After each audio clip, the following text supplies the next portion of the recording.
abalwadde b'ebibumba, abalwala omutwe ogulumira sayidi, waliwo omuddu w'omukolera hijaama ku b'emitwe egiruma. Ekyokulabirako ekitono nnyo,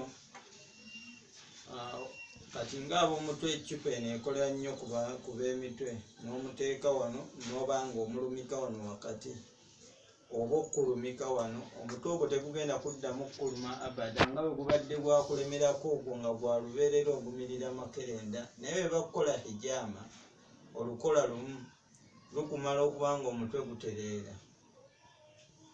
Oba okukola hijaama eno mu nkoto, ku nkoto wano wansi w'ensingo, kuba Nabbi sallallahu alaihi wasallam we baamukola ennyo hijaama, we baamulumika. N'olw'ensonga eyo ne basaba tubeere nga twekwata ku nkola ya hijaama. Ebintu bingi abalina ebifo ebibaluma, hijaama ebikola wali amagulu. Hijaama egasa nnyo alumizibwa amagulu, amagulu nga gakuluma entakera, owulira ebbugumu, owulira okuzitowa kw'amagulu, mulimu ebizitowa. Hijaama egasa nnyo, tukulumika amagulu ago ne tukugyamu ebisaayi biri ebiremesa amagulu ago okubeera nga gatambula. N'okkulumika wenna omubiri ne gutereera, kubanga emibiri gyaffe giriko ebisaayi ebikyamu ebiri okwo kungulu, nga byo si musaayi gwaffe, ebituleetera endwadde ez'enjawulo.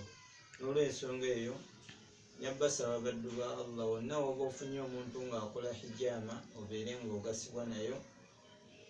Ebokisi eno yokka okuggweeramu mu hijaama kiba kitegeeza muddu wa Allah oba ogasiddwa nnyo ne bakulumika ebokisi eno yonna, n'oba ng'osobola okufunako buli kifo kyonna, n'ofunawo kaasi, kiba kitegeeza ogenda ovaawo nga alhamdulillah obulamu bwo buteredde, nga teryakusinga bulamu.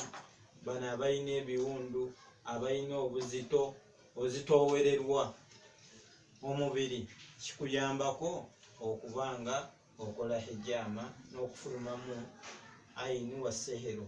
Abalina amajini agabalumba ekiro kibayambako ku hijaama, kubanga ejjini eryo lituula wano